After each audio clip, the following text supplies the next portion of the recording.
Welcome back to my YouTube channel. तो इस video में मैं आपको अपने सारे नोट्स शो करूँगी जो मैंने कुछ कलेक्ट किए हैं यूट्यूब से और कुछ खुद बनाए हैं। So this video is all about showing you my notes and some tips about how to study with that notes and some other tips जो आपको बहुत ज़्यादा हेल्पफुल रहेंगे और हेल्प करेंगे बोर्ड्स में। तो without wasting the time let's start the video. सबसे पहले तो मैं आप लोगों को ये क्लियर कर दूं कि ये सारे जो नोट्स होते हैं ये जो मैंने खुद बनाए हैं वो मैं क्लास में टीचर का लेक्चर नोट करती हूँ। अब टीचर का लेक्चर नोट करते हुए मैं रजिस्टर में ये सारा कुछ लिखती हूँ और देन वो पेजेस अलग अलग करके उन्हें सब्जेक्ट्स में डिवाइड कर देती हूँ।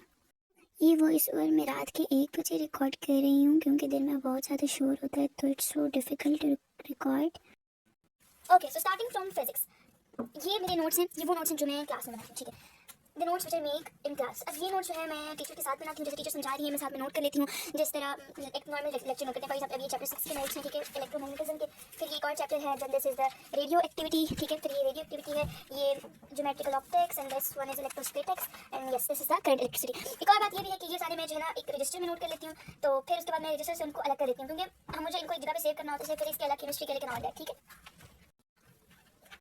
Okay, the next subject is chemistry. So chemistry में वैसे ही नोट्स हैं जैसे टीचर पढ़ा रही है और हमने नोट्स बना लिए। ठीक है, कुछ कुछ इसमें बहुत नीट एंड क्लीन है and some of them are really so much गंद भला। ठीक है, you can see here this one is acid bases, this is an organic compounds and yes this is chemical equilibrium. We have atmosphere here, you can see the graphs all I have made. Chemical industries and yes biochemistry। और इसमें फायदा ये है कि I use इस तरह से to make इस तरह से notes simple like amino means amine and acid, which one acid is used here in amino acid and what are the functional group used here, so all of this. Yes, this was about chemistry. Okay, so this was all about chemistry. Now moving toward biology. अब biology में भी वैसे ही है जैसे chemistry physics में था, same notes note किए हुए हैं, ठीक है, जो क्लास में टीचर ने समझाए हुए हैं। अब इसमें ये देखें ये सारी इंपॉर्टेंट चीज़ें होती हैं जो हमारी बुक में नहीं होती, बट हमारी टीचर्स जो होती है ना वो डिफरेंट सिलेबस से करवा रही होती हैं, डिफरेंट बुक से करवा रही होती हैं, तो वो सारे इंपॉर्टेंट होता है। अब यहाँ पे सारे फ्लो चार्ट्स बनाए हुए हैं, बुक में होता है मुश्किल तरीके से पैराग्राफ्स में, लेकिन ये सारे फ्लो चार्ट्स में बनाए हुए हैं तो it's so easy to remember them. अब ये मैन एंड इट्स एनवायरनमेंट के नोट्स हैं and this is all about the biology. इसमें मतलब मैंने डायग्राम्स वगैरह बनाई हुई हैं जो क्लास में चल रहा होता है, बस वैसे ही मैं घर आके इनमें थोड़े से हाइलाइटर्स वगैरह यूज़ कर लेती हूँ। Okay, so these are the short notes of Pakistan studies जो कि मैं ज़्यादातर लेक्चर में ही खुद बना लेती हूँ या मैं घर आके बना लेती हूँ। ठीक है, ये चैप्टर नंबर 3 के नोट्स हैं जो थोड़े ईजी करके लिखे हुए हैं। Two notes in which I have written all the relations of countries, like you can see Pak-Soviet relation here, and yes I have written all the points in easy words. You can see here not friendly relation, they were supporting communists and all that. Yes, you can see here I have Bangladesh, Malaysia, and yes please this is all about China. Yes, this is all about China, UK, European Union, Soviet Union, and yes Pak, Japan, and yes this is the Pak United Nations. And yes, that was finally my Pakistan study notes. Let me show you one thing more. My Pakistan study notebook in which I have noted down chapter number 4 थोड़ा सा easy करके lecture, and I have all shown this in my videos I think. Yes, so ये मैंने थोड़े प्यारे करके बनाए थे in my vacations. Yes, this was about chapter number 1. इससे ज़्यादा मैंने बिल्कुल note नहीं किया. Yes, these are my favorite notes. It's so cute. Okay, so the next one is Pakistan Foreign Affairs, all the second chapter. So what I have did with it, you can see. इसमें मैंने आपको दिखा दी मैंने notes कैसे बनाए हैं पीछे इस chapter के. But these are some important things more about like SAARC में कितने members हैं. ये जो है ना सारी important dates हैं. Part in Pakistan. I have written it in easy words. You can see here. And here is the conclusion that Pakistan has a good relation with all of the countries. And yes, these are the points that these are the relation about Pak Saudi. And yes, here it is Pak Bangladesh, then we come to Pak China, Pak America, and yes the extra points are being written here, and yes this is Pak USSR and all that. Yes, this was about chapter number 2 and my okay, so this was about Pakistan studies. और मैं ऐसे ही lecture note करती हूँ Pakistan study का, और ये मैं घर में ज़्यादातर बनाती हूँ जब मेरा पाकिस्तान स्टडी का फॉर एग्जांपल टेस्ट है जो मुझे याद करना है, जो मुझे सही तरह आ नहीं रहा, तो उसके लिए मैं फिर इस तरह से पॉइंट्स बना लेती हूँ। ओके, सो अभी जो मैंने आपको सारे नोट्स दिखाए थे ये थे मेरे handwritten notes. Now I am showing you the notes जो मैंने यूट्यूब वगैरह से लिए हैं। ओके, सो ये मैंने काफ़ी सारे चैनल्स से लिए हैं, बहुत सारे चैनल्स होते हैं यूट्यूब पर, बहुत सारे नोट्स भी होते हैं, बट जो आपको अच्छे लगते हैं, जो आपको समझ आते हो, आप उनसे ही नोट्स लें और take a print of them. अब ये है okay, so starting from rapid revision notes. ये सिर्फ बायोलॉजी के नोट्स हैं क्योंकि मुझे मतलब रैपिड रिवीजन में बाकी सब्जेक्ट की ज़रूरत नहीं होती है, मैं बुक से ही सारा पढ़ती हूँ। नॉर्मली बायो में मैं बुक से ही पढ़ती हूँ, बट ये जो नोट्स हैं ना ये मुझे बहुत अच्छे लगते हैं, ये बस 2 मिनट में भी आप रिवाइज कर सकते हैं।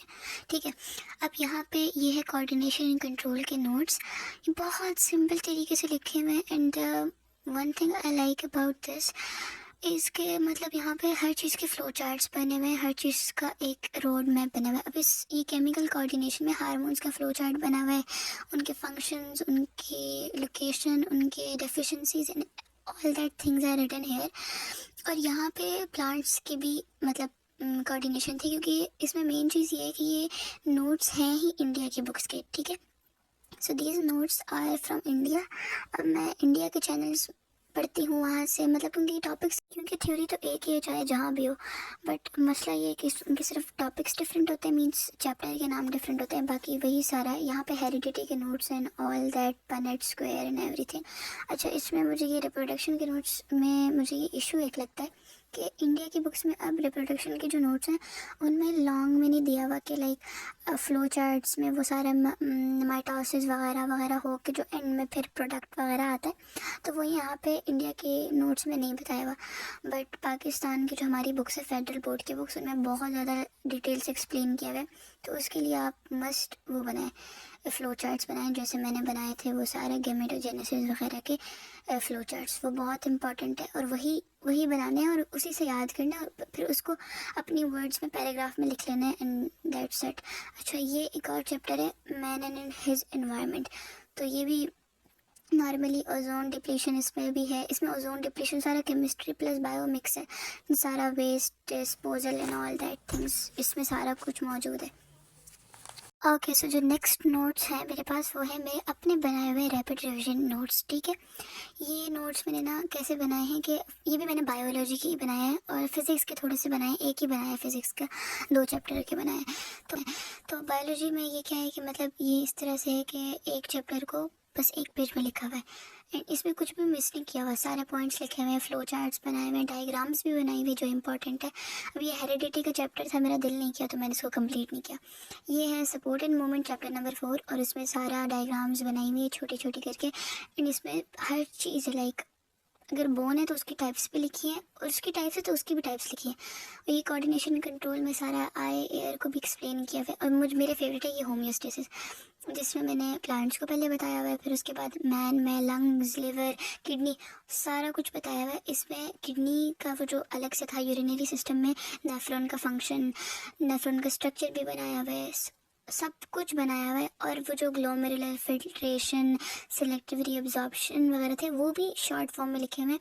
अच्छा, इस नोट्स के बारे में एक और चीज़ ये है कि ये नोट्स तब बनाए जाते हैं जब आपको सारा कुछ क्लियर होता हो। फॉर एग्जांपल आपने लेक्चर भी ले लिया, आपको वो चैप्टर बिल्कुल अच्छी तरह आता है और आपने उस चैप्टर के बारे में एडिशनल इन्फॉर्मेशन भी इकट्ठी की हुई है, यानी हर तरह की बुक से, केपी की बुक से, पंजाब की बुक से, फॉर एग्जांपल जितनी भी आपके पास बुक है आपने उन सबसे कलेक्ट किया हुआ है, ठीक है। तो तभी ये अच्छे होते हैं क्योंकि ये हम लोग खुद बनाते हैं। मैंने ये जब बनाए थे तो ये मैंने बिल्कुल खुद सारा खुद लिखा था, थोड़ा सा बुक यूज़ की थी, बट ये कि सारा मैंने खुद बनाए थे, ये सारे मैंने खुद बनाए थे। मीन इसमें मेरी अपने ओन वर्डिंग में सारा लिखा हुआ है शॉर्ट फॉर्म में। फिज़िक्स के भी 2 चैप्टर हैं, चैप्टर 5 और 4, इलेक्ट्रोस्टैटिक्स और करंट इलेक्ट्रिसिटी। उसमें बहुत सारे फार्मूलाज थे जो कंफ्यूज करते हैं, तो मैंने उनको ना एक पेज पे नोट कर लिया था, तो वो सही रहते हैं फिर। ओके, सो ये वाली जो नोट्स है ना, ये मैं आपको इसलिए शो कर रही हूँ क्योंकि इनकी मुझे फ़िलहाल ज़रूरत नहीं है, लेकिन अगर किसी को ये अच्छे लग रहे हैं या किसी को ये अच्छे लग गए हैं या वो भी इनसे पढ़ना चाहता है, तो ये मैंने उनके लिए इनको यहाँ पे ऐड किया है ताकि आप लोग देखें। और अगर आपको ये नोट्स चाहिए तो आप प्रिंट करवा लें, क्योंकि ये जिसके पास बिल्कुल नोट्स नहीं है ना, मतलब जिसने नोट्स बनाए ही नहीं है, तो ये उनके लिए अच्छे हैं। अच्छा, अब इनको प्रिंट करवाने का मकसद मेरा सिर्फ यही था टू चेक कि इसमें कैसे लिखा हुआ है। अब इलेक्ट्रिसिटी चैप्टर, ये भी इंडिया के नोट्स हैं, पाकिस्तान में इस तरह के नोट्स हमें कहीं भी नहीं मिलते यूट्यूब पर, तो ये भी इंडिया के नोट्स है इलेक्ट्रिसिटी चैप्टर के, ठीक है। इस पर वही सारा Ohm's law, everything is same, ठीक है। इस नोट्स में के बारे में मुझे ये चीज़ अच्छी लगी कि इस नोट्स में जो है जो न्यूमेरिकल्स होते हैं, सर्किट सॉल्व करना होता है, वो बहुत इजी तरीके से दिया हुआ है, ठीक है। यहाँ पे वही रेजिस्टेंस सारा वगैरह, तो अब मुझे करने थे प्रैक्टिस उनको, तो मैंने इसलिए इनको प्रिंट करवाया और ये ऊपर से हैंड रिटन नोट्स भी थे, तो ये मुझे बहुत अच्छे लग रहे थे। और सेकंड बात ये कि इसमें जो सारे इंपॉर्टेंट क्वेश्चन है ना, वो रियली में बहुत इंपॉर्टेंट है। बेशक वो इंडिया की पॉइंट ऑफ व्यू से या इंडिया के बोर्ड्स के लिए इंपॉर्टेंट है, बट अगर हम भी उनको प्रैक्टिस करें तो हमारे लिए भी वो सही है, क्योंकि ये बहुत अच्छे रहते हैं। मीन्स कि सारा कुछ मिक्सअप होता है ना, क्योंकि आप पाकिस्तान से एक बोर्ड से पढ़ो तो उसमें भी कुछ चीज़ मिस हो, दूसरी बोर्ड से पढ़ो उसमें कुछ चीज़ मिस हो, इसमें भी हो सकता है मिस हो, लेकिन ये बहुत अच्छे नोट्स हैं। अच्छा, ये जिस सर से करवाए हैं तो उनके पास और भी बहुत सारे नोट्स हैं, आप जाके चेक कर सकते हैं। लेकिन यहाँ पे ये है कि वहाँ पे हर तरह के नोट्स थे, लेकिन लाइफ प्रोसेसेस के, रिप्रोडक्शन के, support and movement and every kind of notes were there. लेकिन मैंने इसमें फ़िज़िक्स ही क्यों करवाया, क्योंकि मेरे पास बाकी सारे नोट्स पहले से मौजूद थे और मुझे बायो के और नोट्स नहीं चाहिए थे। ठीक है, अब दिस इज़ अ न्यू, ये है लाइफ प्रोसेस का एक मीन्स ये भी नोट्स ही एक तरह से। ठीक है, अब ये बायोलॉजी के नोट्स है। हमारा ये है कि देखो, हमारे अलग अलग चैप्टर्स होते हैं। ठीक है, फॉर एग्जांपल हमने रेस्पिरेशन 9th में पढ़ लिया, तो अब वो हम 10th में दोबारा रिपीट नहीं करेंगे। हमने ट्रांसपोर्ट 9th में पढ़ लिया, हार्ट वगैरह, हम वो 10th में नहीं पढ़ेंगे। बट इंडिया की बुक में ये 10th क्लास का सिलेबस है और उसमें एक ही चैप्टर है which is known as life processes. तो उस चैप्टर में इन्होंने हर तरह का सारा कुछ दिया। अब लाइफ प्रोसेस में क्या आता है, nutrition, respiration, excretion and all that things. ठीक है, तो वो सारा यहाँ पे दिया हुआ है।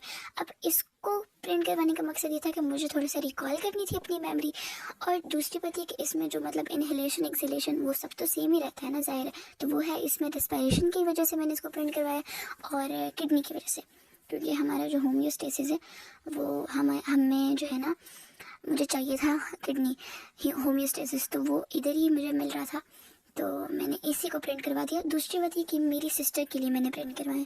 मेरी सिस्टर 7th में है, बट आपको पता है कि अभी पाकिस्तान में हमारी 7th क्लास के जो स्टूडेंट्स हैं उनकी बुक्स में भी हमारी वाली चीज़ें आ रही होती हैं, डाइजेशन वगैरह, मुश्किल ना। तो बच्चे जो है ना रट्टे लगा लेते हैं, मेमोराइज कर लेते हैं, but they don't take any concept, है ना। तो ये मैंने अपनी सिस्टर के लिए करवाया so that she can take the concept from it, और उसको ये थोड़े से इंटरेस्टिंग भी लग रहे थे, तो फिर I took a print of it, simple. तो ये थे जो मैं किडनी का आपको बता रही थी। ये हमारा जो 10th का चैप्टर 2 है, होम्योस्टेसिस। तो उसमें से ये किडनी का जो टॉपिक है ना, यूरिनरी सिस्टम, ये सारे यहाँ पे लिखा हुआ है, और हीमोडायलिसिस और सारा कुछ यहाँ पे डायलिसिस का प्रोसीजर, और वही एक्सक्रीशन प्लांट जो हमने रेजिन्स और CO2 की एक्सक्रीशन और ट्रांसपायरेशन, ग्लूटेशन सारा कुछ पढ़ा था, वो सारे यहाँ पे है। ठीक है, फिर उसके बाद यहाँ पे टॉप 7 मोस्ट इंपॉर्टेंट क्वेश्चन है। अब ये इंडिया के पॉइंट ऑफ व्यू से हैं, बट ये हमारे लिए भी सही है, क्योंकि नॉर्मल से क्वेश्चन है कि what is inhalation, how air is inhaled and exhaled, तो बस ये सारा लिखा हुआ है यहाँ पे। तो ये लाइफ प्रोसेसेस के notes. Okay, I have a very mini YouTube family, और अगर उस मिनी यूट्यूब फैमिली ने भी मेरी पिछली वीडियो देखी है जिसमें मैंने बताया था that how to study productively for boards, तो उसमें मैंने आपको बताया था कि हमेशा अपने पास पास्ट पेपर्स रखें। अब पास्ट पेपर्स इतने इंपॉर्टेंट है जिससे आपको बहुत सारे सबक एक तरह से मिल सकते हैं। लाइक आप लोग MCQs प्रैक्टिस करें। जब पास्ट पेपर से पहले ये इंग्लिश के नोट्स हैं, इंग्लिश के एक नोट्स नहीं कह सकते, लेकिन इंग्लिश में आपको पता होता है कि हम बाकी सब्जेक्टिव में तो सही होते हैं, सेक्शन B, सेक्शन C में हमारे सारे मार्क्स सेक्शन A में कटते हैं। तो ये जो है हमारी टीचर्स ने हमें सेंड किए थे नोट्स ही हैं एक तरह से, क्योंकि ये है MCQs। तो इसमें ना हर टॉपिक लिखा हुआ है, जैसे टेंसेस का टॉपिक है तो उसके अलग MCQs है, क्लॉजेस के टॉपिक के अलग MCQs है। तो ये इंग्लिश में मैं यूज़ करती हूँ, और I will recommend it to you, क्योंकि आप यूट्यूब पे देखें थाउजेंड्स ऑफ आपको ऐसे चैनल्स मिलेंगे जो नोट्स बनाते होते हैं MCQs के। तो 200 MCQs, 300 MCQs, तो उनको प्रिंट करवाएं, और बहुत इंपॉर्टेंट है, बहुत ज़्यादा इंपॉर्टेंट है इंग्लिश के लिए। ओके, सो हमारे स्कूल में क्या होता है, हमें प्री सेंडअप्स, प्री बोर्ड्स और फिर बोर्ड्स देने होते हैं। ठीक है, तो हमारे पास बहुत सारे पेपर्स जमा हो जाते हैं बोर्ड से पहले भी, तो वो सारे पेपर्स में संभाल के रखते हैं ताकि बोर्ड हम उसको एक बार गो थ्रू कर लेंगे, मुझे आता है। जब आप कोई चैप्टर पढ़ लो ना, आप एक बार वो पास पेपर देख लो, उसमें से जो क्वेश्चन आए हैं ना, अगर वो आपको आते हैं ना, मीन्स आपकी तैयारी अच्छी हो गई। ठीक है, अब ये पास पेपर्स हैं जो अभी 2024 की पास पेपर्स हैं, आपको फेडरल बोर्ड की वेबसाइट से मिल जाएंगे। ये मैंने वहाँ से लिए हैं और टुक अ प्रिंट ऑफ इट। तो अब इसमें क्या है, देखिए बायो, केमिस्ट्री, फिजिक्स और सारे सब्जेक्ट्स के हैं। अब एक और बात ये भी है कि हर सब्जेक्ट के 2 पेपर होते हैं, हार्ड एरिया पेपर और लोकल एरिया पेपर, तो वो दोनों यहाँ पे मौजूद हैं और दोनों सेम होते हैं। इसका मतलब ये नहीं कि हार्ड मुश्किल होता है, लोकल ईजी होता है, मुश्किल दोनों ही होते हैं, बहुत मतलब अच्छे हैं ये भी। इसमें पता है मुझे क्या चीज़ इंपॉर्टेंट लगती है, जिस तरह हम लोग सीरियस ले रहे होते हैं, बहुत मुश्किल क्वेश्चन आएंगे, ये होगा वो होगा, मतलब बहुत नॉर्मल से क्वेश्चन है इन पास्ट पेपर्स में, लाइक बहुत इजी कि dash water forms come with soap, तो ये तो बहुत लाइक इजी सवाल है ना, मीन्स क्या आंसर होना चाहिए, हार्ड वाटर आंसर होना चाहिए। तो ऐसे इस तरह के बहुत सारे इजी MCQs होते हैं, लाइक मतलब ये बहुत इजी MCQs। यहाँ पे मैं आपको MCQ से एक एग्जांपल ये दूंगी कि बोल रहे हैं कि अमाइनो एसिड कंबाइन होता है अमाइनो एसिड के साथ, वो क्या एलिमिनेट करता है, ऑब्वियसली वाटर। तो बिल्कुल ईजी करके रीडिंग में से दिए हैं। तो अब इसका मतलब ये भी नहीं है कि हम लोग बिल्कुल भी प्रिपरेशन ना करें, हम बोले कि बड़ा ईजी है, कोई बात नहीं, कहीं से भी आ जाए, ऐसे लोग बेस्ट भी हैं। डिपेंड करता है ना कि पेपर कैसा आ रहा है। बहुत मतलब मुझे अच्छा लगा ये पेपर। वैसे मैंने सेंडअप्स में भी इनको बहुत यूज़ किया था, ये तो खैर मैंने अभी भी प्रिंट करवाया, लेकिन इनको मैंने सेंडअप्स में भी यूज़ किया था। मैं ना हमारे सेंडअप्स में हाफ सिलेबस होता है, हाफ नहीं होता ना, हमारे स्कूल में पूरा सिलेबस नहीं कर पाते, ऑलमोस्ट 3-4 चैप्टर हमारे रह जाते हैं। तो उनको निकाल के ना मैं देखती थी कि मुझे कौन कौन से क्वेश्चन आते हैं, और फिर मुझे होता था कि हाँ भाई अब मेरी तैयारी हो गई है।